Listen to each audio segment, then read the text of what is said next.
Welcome to the Penny Pilot channel. Let's just jump right into it today with a pretty wild question. What would you actually do if you suddenly became a billionaire on an ordinary Thursday afternoon? Really take a second to picture that.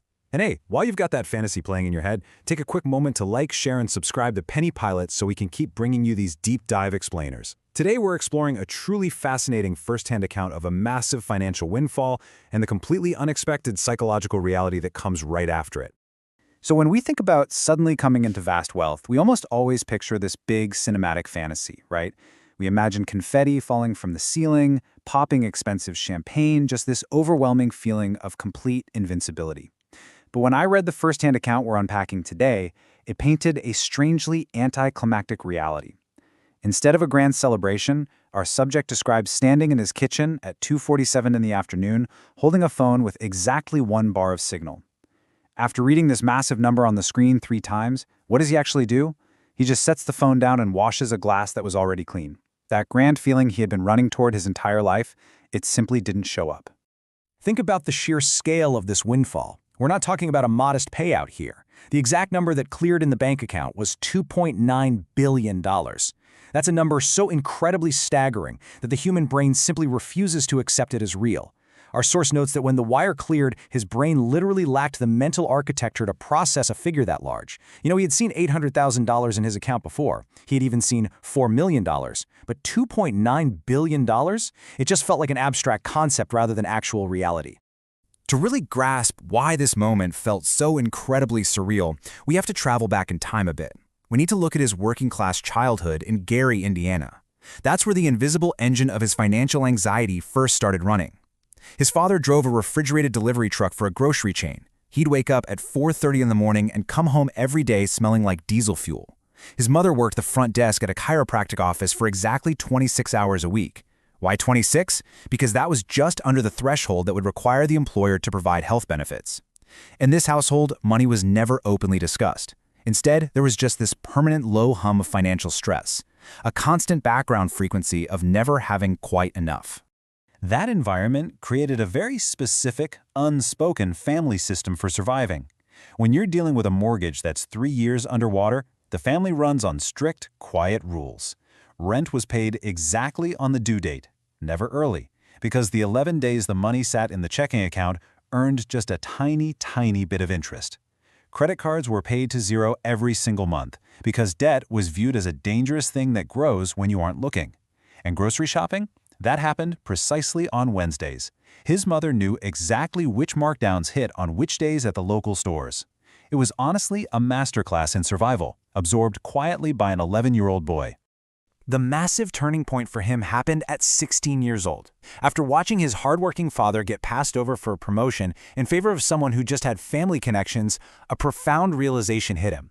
Sitting right across from his dad at a wobbly table propped up by a folded piece of cardboard, he realized a hard truth that fundamentally changes how you view success.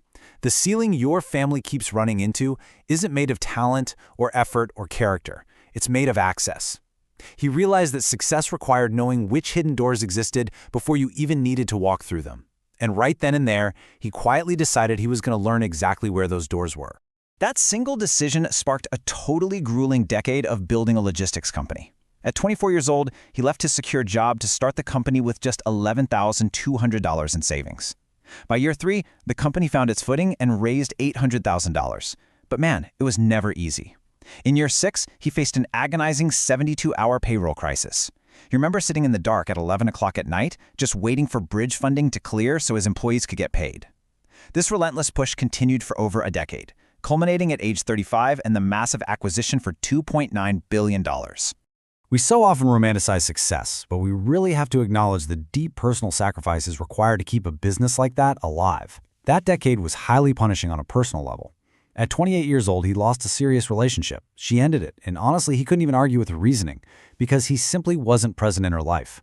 His entire focus, his entire mental energy was absolutely consumed by the work in the company. He took exactly 2 days to process the heartbreak, and then went right back to work because the presentation deck was due by Friday. The cost of this level of success is so often paid in hours, lost relationships, and missed life events that you can just never get back. Which brings us right back to the day that massive $2.9 billion wire transfer clears. Like we talked about earlier, there was no confetti. Looking out his kitchen window, trying to process his new reality, it's almost unbelievable what he actually saw. All he saw was an ordinary man in a parking lot, struggling to load full grocery bags into a Subaru. The world didn't acknowledge his triumph. The city didn't magically reorganize itself. There was no universal signal that the relationship he lost or the endless sacrifices he made finally added up to something recognizable. It was just a completely, absolutely ordinary Thursday outside. What follows the money is a really jarring reality of how massive wealth isolates you from your past. Almost immediately, he's thrust into sterile, climate-controlled wealth management meetings. Suddenly, he's surrounded by expensive professionals using highly technical terms like capital deployment, tax advantage structuring, and philanthropic vehicles. Essentially, complicated ways to invest, hide from taxes, and give money away. They build this massive structure to protect him, complete with a public relations firm and strict calendar management. But this protective structure also makes him feel like a highly secure, important object being kept in storage. It creates a massive, invisible distance between his new life and the life he used to know. The stark contrast he experiences shortly after is truly heartbreaking. Compare the pristine, expensive world of his wealth management team to the highly relatable reality of his family's Thanksgiving dinner. His sister picks him up in a car with a cracked rear bumper. The family sits around the exact same uneven table, still propped up by a folded piece of cardboard 30 years later. He watches his mother, a woman who carries the physical weight of 40 years of low-grade financial stress, check the price of whipping cream. She puts it back on the shelf, checks it again, and finally puts it in her shopping cart. This leads to a terrifying realization and a deeply important question for anyone to consider. How do you help your family without completely changing who you are to them? I mean, he could easily write a single check before dinner that would end every financial concern his mother will ever have for the rest of her life. But he stops himself. Why? Because he understands that money, when given wrong, permanently restructures relationships in ways that simply cannot be undone. He's absolutely terrified of losing the version of his mother that existed before the money arrived. So instead of buying her a brand new house on the spot, he simply pays for the groceries. To provide some concrete economic context regarding the ongoing financial struggles his family and millions of others continue to face, I'm going to hand the explainer over to our guest speaker to break down the hard numbers. Hello, everyone. My name is financial analysis expert Julian Hayes. Looking at the data from this source material, the financial anxiety experienced by the mother at the grocery store is rooted in hard economic facts. Currently, grocery prices are running nearly 22% higher than they were just 5 years ago. Furthermore, the median American household holds less than $8,000 in liquid savings. This means the vast majority of families are operating with very little safety net, making every single price increase at the grocery store a significant daily stressor. To further illustrate this profound divide, we must look at the overall United States wealth distribution. The reality is incredibly stark. The bottom 50% of households hold only 2.5% of the total United States wealth. These numbers represent the exact financial water that our subjects' families swam in for generations. It's a system built on margins so thin that a cracked car bumper or a slight increase in the price of whipping cream requires serious, continuous financial calculation. Now, back to our host to see how this incredible story concludes.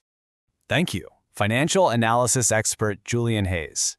So our subject eventually buys a house in Nashville. Not a massive compound, just a quiet house with a porch, seeking some distance from the public relations firm and the endless calendar.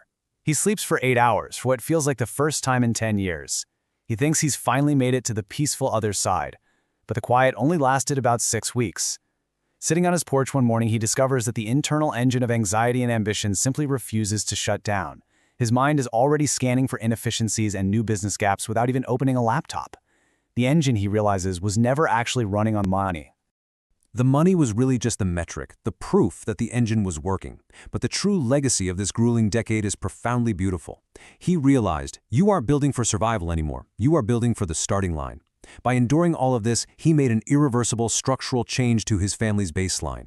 The invisible financial ceiling his family faced for 3 generations has now permanently become the floor for the next generation. His nieces, his nephews, his future children, they'll never even know that the ceiling was there. They just get to look up at a completely open sky.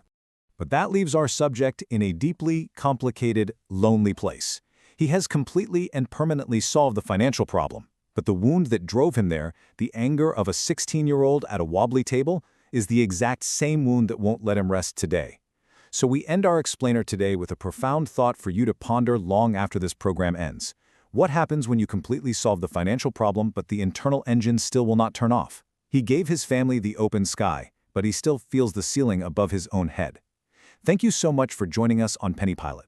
Keep questioning, keep learning, and we'll see you next time.